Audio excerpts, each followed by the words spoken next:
That leads us to the conversation about Josh Gordon. Flash Gordon is back. Josh Gordon returns to the NFL.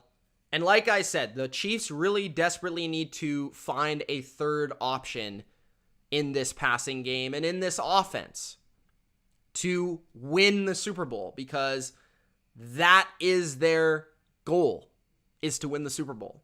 When I talk about teams like the Chiefs, when I talk about teams like the Bucs, when I talk about teams like the Rams, I'm talking about winning the Super Bowl. I'm not talking about winning a wild card game.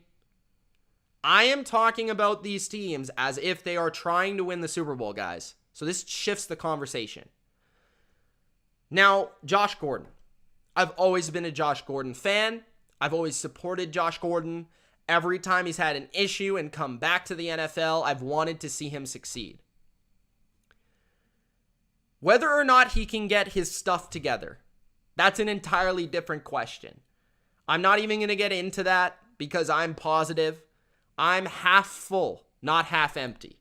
All right? And I'm going to say and hope that Gordon can at least play the rest of the season. And let's hope that Kansas City is the place where he can turn his football life around. Okay? Hopefully he can be good to go, and hopefully he can stay in the NFL until however long he can until he retires. Because hopefully this guy just can have a peaceful life. All right? But with Josh Gordon, he was with the Patriots. I saw him play for like a year and a half in New England. It was a good circumstance for him to thrive.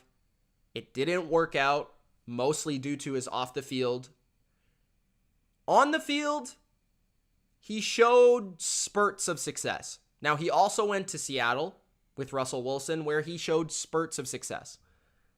But I don't think Josh Gordon is good anymore. And it's sad because I thought there was a moment in time where he was the best receiver in the league. Like 2013, he was the most dominant receiver in the NFL. And then I felt like during that time, like 2014, 2015, 2016, if he could have gotten his stuff together, he could have been an elite player in this league. And I felt like in 2018, when the Patriots had him and they went on to win the Super Bowl, he still was pretty good. Like, he was a number 2, number 3 receiver in this league. I don't think he's got it anymore. I watched him play in New England there in 2019. His speed, it takes longer for him to accelerate. He really doesn't create separation. So what Josh Gordon is now is he's mostly a jump ball receiver. That's mostly what he is. If you want to give him a one-on-one opportunity to go up and get it, he might come down with it. He might make a play. But as far as separating, being an upper echelon player, which I think to be an upper echelon receiver, you need to separate. You need to get open.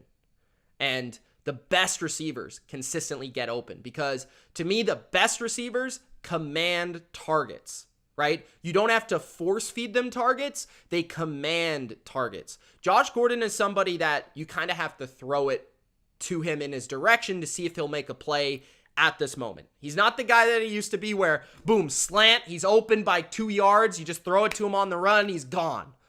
That's not him anymore. He doesn't have that suddenness. He doesn't have that quickness. He doesn't have that release. He doesn't have that speed.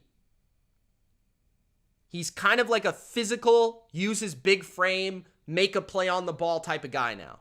And that's fine. Maybe he can be a third, fourth option for the Chiefs. I don't really think this drastically changes anything for Kansas City. We'll see how it goes. I hope he's successful, but that's my personal take on Josh Gordon back in the NFL. Don't expect 2013. Don't even expect 2018. Expect a guy that can be a fourth receiver that may contribute a couple big plays every game, and I think you'd be happy with that. So good luck, Josh Gordon. Hopefully you do well with the Chiefs.